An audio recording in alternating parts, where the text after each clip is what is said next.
Welcome to another edition of the UTPA Women's Basketball Coaches Show. I'm Danny Elizondo with assistant coaches Hannah Burleson and Anthony Anderson. Coaches, last time out, you guys fell to New Mexico State 83-71. What are your thoughts on the game? Thoughts on the game? We played a really good game overall. It's just one or two shots didn't go our way, one or two calls, transition, a little bit of transition defense, closing out, stop penetration, the normal coaching things, the stuff that we worked on all weekend long and all week long to try to correct for the next game. You guys led at halftime 32-28. What were you guys doing so well in that first half? What we were doing was closing out and running them off the line, making them do other things other than just catch and shoot. They finished the first half shooting around 22%, and the second half they just caught fire. There's no other way to put it. They made some shots, big ones, and you know how it is playing basketball. Once one goes, it's like shooting a rock into the ocean. It's a whole nother game from there. You mentioned the second half. You guys allowed 55 points in that second half. It's something you guys have been working on all season long.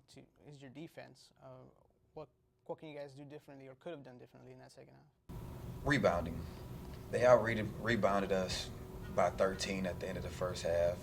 We were out-rebounding them, and they just came out and just were monsters on the glass. It's kind of hard when you're giving up 2 and 3 shot opportunities opposed to just one like we were doing in the first half. And that's honestly what we should have did a little bit better in the second half, but we're making a correction, so we'll be able to rebound a lot better next game. And how about Brittney Bush with her 5th double-double of the season, 16 points, 17 rebounds. She's starting to heat up towards the end of the season.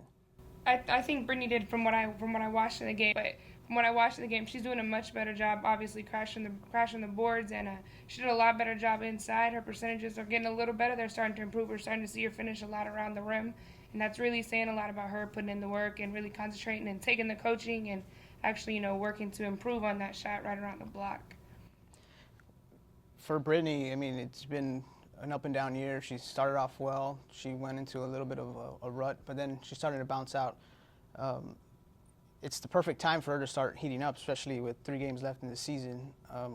What else can she do to get better down the stretch in the last 3? I think a lot with Brittney has to do with her actually catching the ball, squaring up, facing the basket, and then attacking. She's a lot more athletic than a lot of the posts that we play. So if she'll just slow down underneath there and actually look at the rim and attack the rim off the dribble, I think she definitely has the advantage there.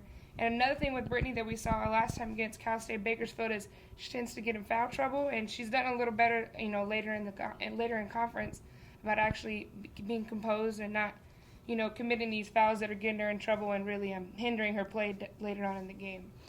And you guys got Kaylin Boyd back after absence from her.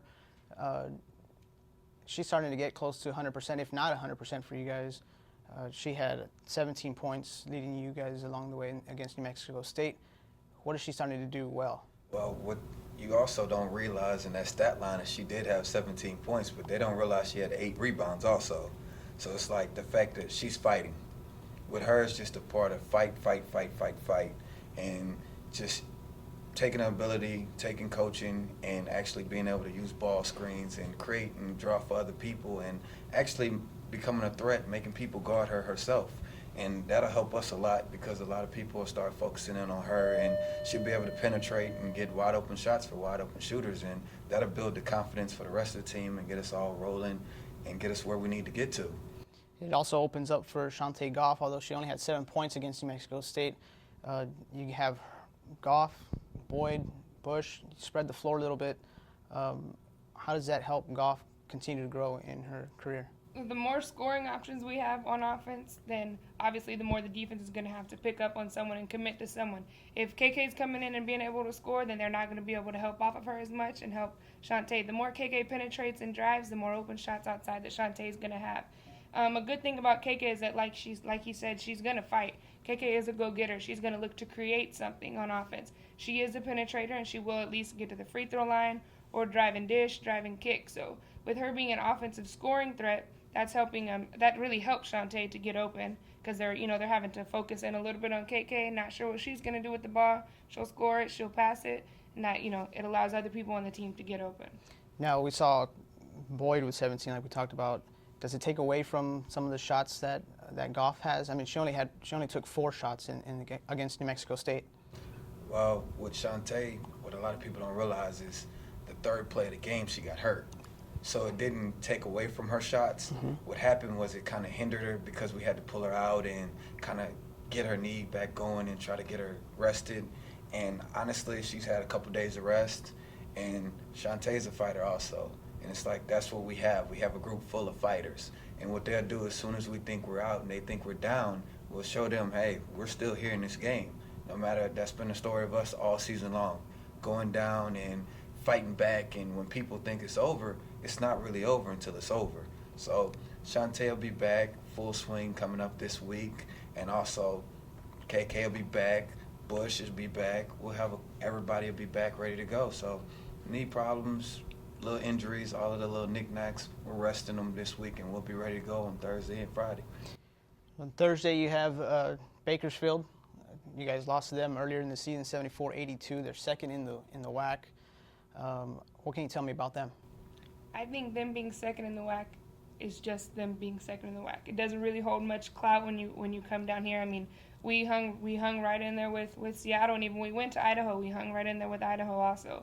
So the rankings in the WAC, I really think, could go either way. I mean, we're focusing right now on Cal State Bakersfield. We got to stop their middle penetration. But I mean, we have to focus on us taking care of our possessions, us taking care of the ball on offense, really making the easy shots. We're doing better at the free throw line than we were at the beginning of the season, so taking care of the easy stuff. Also, just like she said, the easy things. And if you look at our game against Cal State Bakersfield the last time, you'll see it was a lot closer than what people think. The reason why it ended the way it ended was because we had to play the fouling game and try to catch up. It was really a 2-point game for the most part of that game. And we were tied for second place going in that game with them and with Seattle. So the WAC is all about who's home and who do you have next and where did you just come from, because you do have to go to Idaho, to Seattle. You do have to travel these crazy distances. So that plays a big factor in where you at and if you win or lose that next game because of who the home team is. And they do have 2 scorers in the top 10 in conference in Outland and Sweat. How do you guys contain them? I know you might not be able to shut them down completely, but how do you contain them?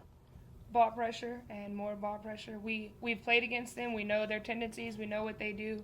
The more we pressure them, and I mean, so lately we haven't had such great defense, but at one time we did have the number 1 defense in the country. So there is potential there. We know what to do. It's just we've been working a lot on defense these last couple of weeks. It needs to all mesh together, and I don't think that it could mesh together at a better time than, to shut these 2 players down.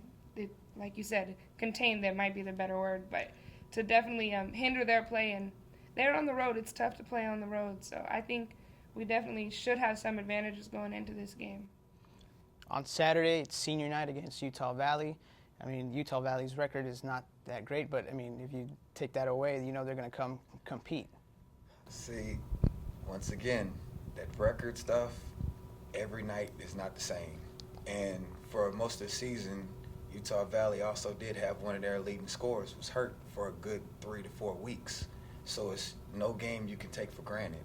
You got to come out and fight every game like it's your last. And I'm interested to see what Laquita Gardner will have, seeing as how it's senior night for her, and she'll be amped with family in the stands and friends, and it's just going to be a great atmosphere for her. And we just want everybody to come out and support her because I know she's going to come and bring something special to that game. I know you mentioned senior night for Laquita. Do you guys have any special memories on your senior nights? Oh, man. Yeah, I definitely can remember my senior night. My senior night, I actually got a chance to play with my big brother, Eric Frederick, and also play with my father. My father was my coach, and it was just a big thing for me to just go out and be able to one final salute game to Florida International and just give it all I had. I was hurt, so senior night didn't exist for me. So for Laquita, she's been here all 4 of her seasons. What has she brought to this team here in her senior year? That she's a team captain. She's been one of the leaders for you guys. What does she bring? Laquita is great on and off the court. She's a great leader off the court as far as academically. She takes care of everything, a good role model as far as that goes. You know, she started off at UTPA very well. One time she was actually leading the team, I believe her sophomore year, leading the team in points, you know, and then she got hurt her junior year, and then her senior year she got hurt again at the beginning of the year. So she's kind of had an uphill battle these last couple years. So this year, especially on the court, she has never been anything but positive. She is always very positive, always motivational to the girls. You know, she makes them take care of business. And in the game she started, she's getting some more playing time lately. And she's definitely stepped up and hit some big shots. I know she had a really good game against Chicago State. And she's definitely stepped up and put some shots in. And just her presence, she's a very positive person. She has a really good aura about her. So her presence alone, you know, the girls all love her. It's not, there's, like, the girls love her on the team. She's a very hard worker, and that's what you want out of a senior, someone who's going to, you know, teach the younger classmen what they need to do and what they should take care of. Yeah, she said Chicago State. She also backdoored and had a really, really good game against UMKC. And it's anytime you can get an athlete to call you and be like, Coach, I need to film from this game. Coach, I need to know what I need to do to improve on my game. Coach, let's talk about life lessons. Coach, how do I motivate the girls? Coach, what are some of the things that you see? Coach, what do you see with this? Anytime you can see somebody that wants to pull and somebody that wants to motivate, somebody who wants to figure out how to motivate others, that is a big, big thing, and it tells me a lot about this young lady's personal character. The fact that she wants to bring out the best in everybody else because she wants to pull for her team. She wants to represent for the Bronx. She wants to put the Bronx on the map. That's what she wants to do. So as coaches, do you guys talk to your other players about something like that? Maybe they should take the same kind of role that Laquita has? I think that's a very good point. Like, when Laquita started off the season, she didn't get a whole lot of minutes. Her minutes have increased as she's gotten playing more, you know, came back from her injury, really gotten back to 100%. But the whole time, it didn't matter what the attitude was. I actually went with her right after she had surgery. I was there with her, and even the doctors were like, man, you know, she's in such good spirit. She's such a hard worker. She's so determined. Like, she's never, ever complained. When she wasn't playing, there's been a couple games when she didn't get in, she never complained. She is all about the team and team wins, and that is exactly what you want your younger classmen. Say, you know, Shantae Goff, who's leading the team in scoring. Shantae is a very unselfish player as well, a very unselfish person. And that's exactly the kind of leadership that we need from Laquita for these underclassmen that are going to be coming in and stepping up to see that, you know, you might have had a good night, you might not have played at all, but if the team won, that's really what we're all rooting for. So Laquita's done a great job of exemplifying that on our team. We'll come see Laquita Garner and the Bronx against Utah Valley on Saturday. Tip-off 7 o'clock. Doors open at 6. For more information, you can go to utpabronx.com. I know, Hannah, you wanted something to talk about coming up here for the Bronx. Right. This summer, we're getting stuff situated for our 2014 Summer Hoops Camp. This year, we're going to have 3 camps. The first camp will be a team camp. It's for girls, JV, and varsity. It's going to be June 6th through the 8th, and it's $30 a person. You have to have a minimum of 8 people on a team, and you're guaranteed 5 games. So that'll be like a weekend. It's kind of a tournament set up like a bracket. You don't have to bring your own coach. You know, we will have stuff provided for you if it's necessary. Obviously, not us. We won't be coaching. But then the other 2 camps are individual camps. The camp number 2 is girls grades 3 through 12. It's $100 a person, and it's June 16th through the 19th, so it's 4 days from 9 a.m. to 4 p.m., and lunch will be provided. And then the third camp will not be until August 1st through the 3rd, and it's more of like an elite level camp. It's girls just in high school, and it's girls grades 7 through 12, and it's August 1st through the 3rd, $75, and lunch is provided for them as well. And it'll be kind of, you know, it'll backdoor the first camp. It'll really it'll be a little higher level basketball. They'll get more into some up and down the floor stuff more so than drills and individual stuff. You can get more information on those basketball camps on utpabronx.com. And that'll do it for this edition of UTPA Women's Basketball Coaches Show. For Anthony Anderson and Hannah Burleson, I'm Danny Elizondo. Until next time, here on 956sports.com. We'll see you next week.